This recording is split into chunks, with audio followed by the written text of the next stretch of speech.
Presented by eBix cash. हर खुशी के लिए काफी है।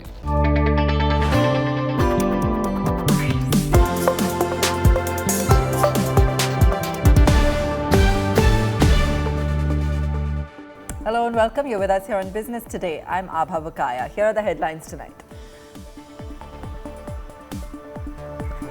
Stock markets remain subdued in trade after a strong opening. Mid-cap and small-cap indices down more than 0.5%. US Fed shifts its target to inflation, holds interest rates for now but will raise them thrice next year. Bond purchases to end by March.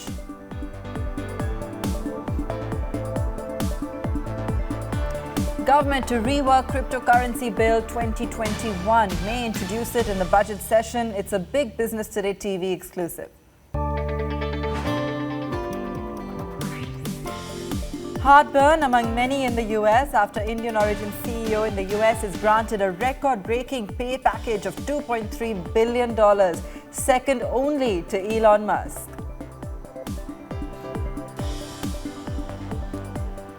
And those looking for a 7-seater SUV get another option. Kia debuts its Carens in India, launch slated for early next year.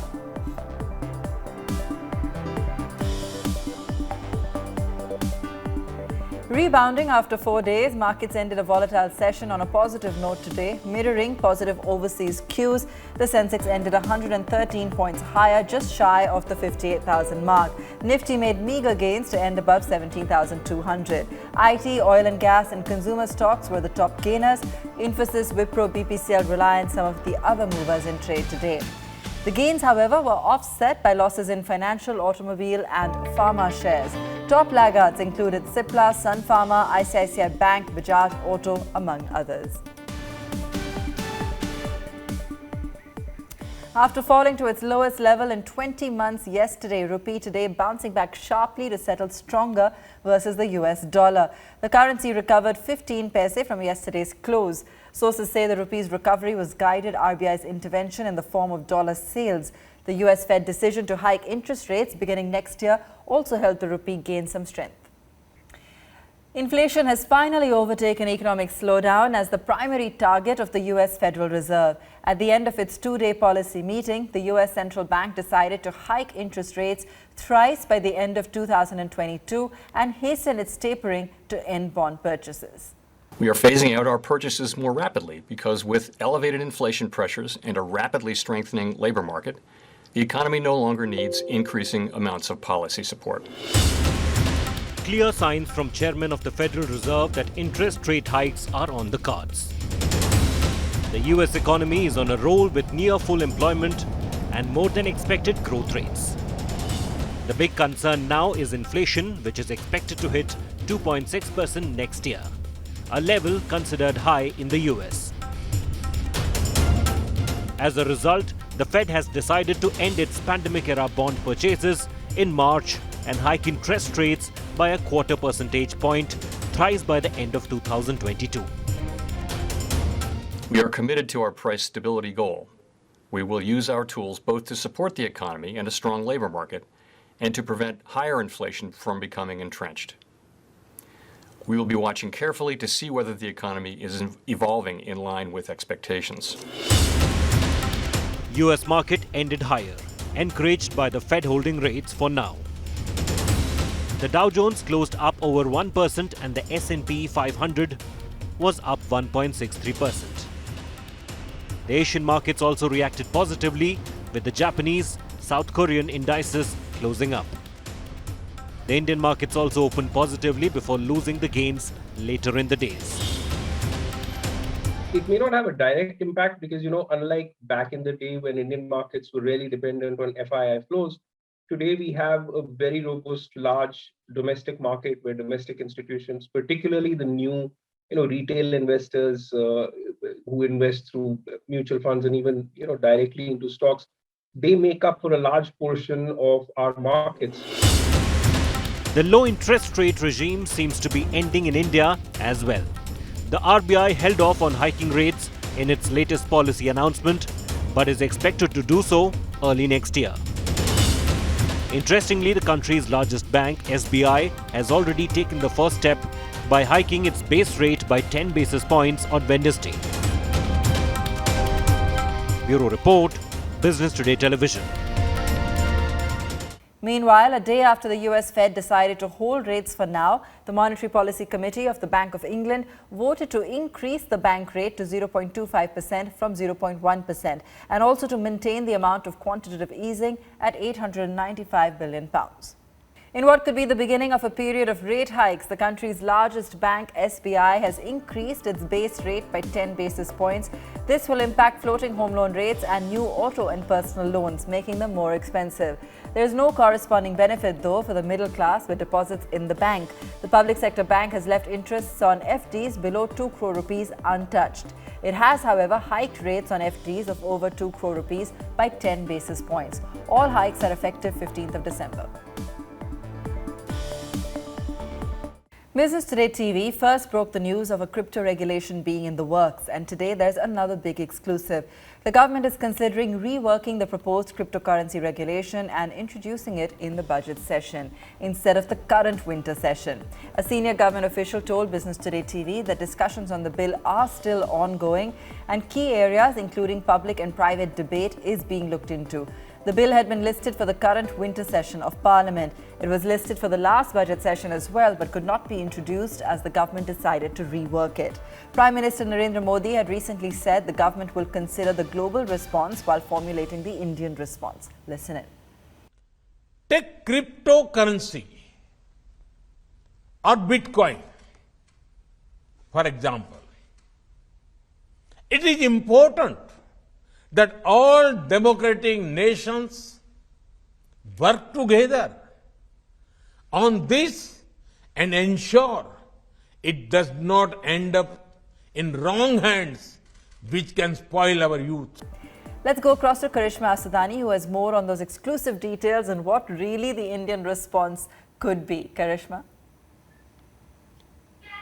Well, Abha, mindful of the consequences of the ban, government is considering to rework on the cryptocurrency regulation. And this is the second attempt. In fact, the first time was in the monsoon session. The second was in the winter session. And now this is for the third time that the government is planning to rework and introduce it in the budget session. In fact, sources from Finance Ministry tell us that government is looking at a plan and is currently discussing on bringing clarity between the public and private cryptocurrencies, which have been, of course, the focus area. We're also learning that it is after the involvement of Prime Minister and, of course, involvement of the RBI governor that government is looking at a different approach and is keen to, of course, find a middle path in this. We're also picking up that it may not be taken up in the winter session, but is likely to be considered for the budget session, which will be next year. All right, Karishma, thanks so much for bringing us the latest on that story. While the legality of cryptocurrencies in India is still under debate in the absence of a law, questions abound on the tax treatment on profits earned from cryptocurrencies. What do income tax rules say, and is it required to report cryptocurrency holding as an asset in ITR? Here's the story by Business Today's Tina Kaushal. Experts say income derived from the sale of cryptocurrencies can be classified either as capital gains or business income, depending on whether the portfolio is maintained for the purpose of investment or trading. As far as taxation rules are concerned, if you hold the cryptocurrency as a trading asset and if you sell it, then the gain is a profit, business profit. You have to report it as a business profit or business loss like a regular transaction. When one sells cryptocurrency held as investment, the gains are to be reported as income from capital gains. If cryptocurrency is held for lesser than 36 months, then the gain or loss will be short term. On the other hand, if held for more than 36 months, then the gains and the losses shall be long term. Short-term capital gains are taxable as per the slab rates of the taxpayer, while long-term capital gains are taxed at 20% with the benefit of indexation. If you are holding cryptocurrency as an asset, as an investment asset, then the resultant gain is a capital gain, and then the resultant provisions of capital gain will apply. For example, if 3 years is the holding period, then gain will be considered as a long-term capital gain. If the holding period is less than 3 years, then the gain will be considered as a short-term capital gain. Capital gain deducted under Section 54F can be availed against LTCG from cryptocurrency gains if consideration is reinvested in residential property.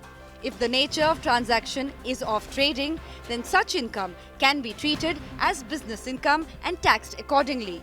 If there is loss, this can be carried forward just like normal business loss. Finally, a taxpayer has to fill Schedule AL containing details of assets and liabilities if the income is over 50 lakhs in a year. While filing income tax return, you need to report cryptocurrency investment in 2 cases. First, if your total income is more than 50 lakh, then you need to report it as an asset. And secondly, if you are holding cryptocurrency from the foreign, the exchanges based outside India, right? Then it is like a foreign asset.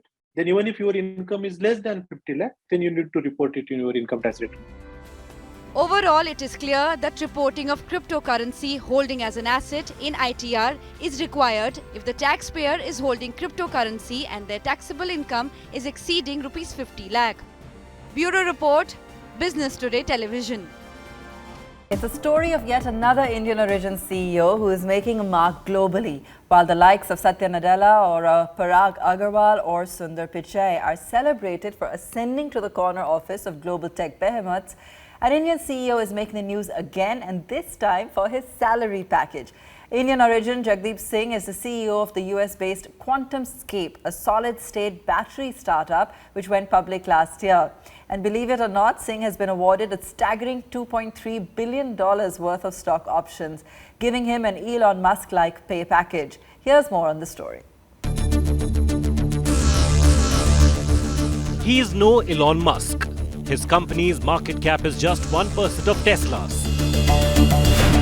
Yet Jagdeep Singh has been awarded a pay package that is comparable only to Elon Musk. Today's EVs aren't appealing enough to many drivers. His company on Wednesday approved a $2.3 billion pay package comprising stock options. The stock options can be exercised if the company meets certain milestones. The pay package is next only to Elon Musk's in 2020. It is, however, 4 times higher than the next name on the list. The pay package was passed in QuantumScape annual shareholder meeting, but had several investors opposed to it. Their argument is simple. The company which manufactures batteries for electric vehicles has performed miserably in the stock market. QuantumScape's share had touched a high of $131 in January this year. Since then, it has fallen 82%. The stock has fallen 35% in just 1 month. So who is Jagdeep Singh? Born in Delhi, the QuantumScape CEO got his bachelor's degree in computer science at the University of Maryland. He earned his MBA from University of California, Berkeley, before earning an ME from Stanford. He started a slew of companies before setting up QuantumScape in 2010. For the high achiever, the big challenge now is to convince his company's shareholders that he's worth the mega pay package he has been promised. Bureau Report, Business Today Television. Finance Minister Nirmala Sitharaman today met various stakeholder groups representing the financial sector and the capital markets. The meeting was to take their suggestions and views on the upcoming budget. The meeting was attended by the Finance Secretary, DPAM Secretary, among other top ministry officials. This was the third in the pre-budget meetings the Finance Minister is holding. And here's what else is making news in the corporate world. Infosys has extended its digital innovation partnership with the Australian Open until the end of 2026. The expanded collaboration will see Infosys and Tennis Australia continue to harness big data and analytics, artificial intelligence, virtual reality and cloud technologies to elevate the Australian Open experience for fans, players, coaches and partners. Mohalla Tech, the parent company behind Moj and ShareChat, has raised $266 million as part of its Series G round at a valuation of $3.7 billion. The investment was led by Alcyon Capital. The startup aims to build its social and live commerce capabilities to reach an annualized $100 million creator earnings by 2023. Multi-channel auto platform Car Trade Tech's board has passed a resolution to invest 750 crore rupees of its surplus funds for strategic acquisitions and investments in the automotive ecosystem. The company said the investment would be done in one or multiple tranches and would be done over a period of time.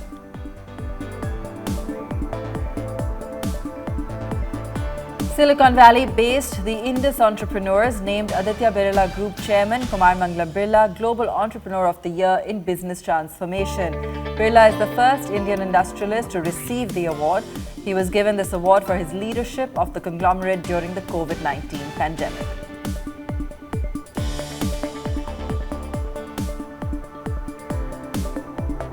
After being under pressure from customers for delay in delivery of e-scooters, Ola Electric has now commenced deliveries. The first 100 scooters were delivered to customers in Chennai and Bengaluru. While deliveries have commenced, some features will take time to be made available to customers. The company aims to produce 10 million scooters a year. We have Ola Electric CMO Varun Dubey joining us now. Varun, first of all, congratulations on the commencement of the delivery process. There were a lot of problems, however, and skepticism that you faced and some product issues as well with the e-scooter. Have all of these been resolved? Earlier, we had shared with in certain media interviews that the software that they had tried out was beta software. After that, we have done tens of thousands of customer test rides in our test rides that customers have taken in our camps across many cities in India. And they have all had wonderful and successful test rides. So these are all, none of these are issues that exist anymore. And the software has already been updated to the latest version. So people should have a great experience. Varun, there was also industry criticism with your competition, really pulling some punches with regards to the e-scooter. Is this now your reply firmly to the industry and the jibes that were coming Ola's way, now that you've managed to deliver? And what is the next step going forward? Should and can and must lead the world in electric vehicles, whether it is as a major market for them or as a major manufacturing destination for them. We believe India has the talent and the potential. Certainly, we have built according to that. We've built the Ola Future Factory, which is the largest two-wheeler factory in the world. It's at full scale. It will produce 10 million vehicles, electric vehicles a year, electric two-wheelers a year. And from there, we're going to take this revolution and these bikes from India to all over the world. We want to make the best electric vehicles, the best products. Whether it is two-wheelers, with scooters today, bikes later, and a range of cars eventually. But we believe that India has the right talent and the potential to do this, and that's why we are doing it. Because customers certainly want the best product, and that's what we're going to give them. And what is the next big project then, Varun? What's the next big step?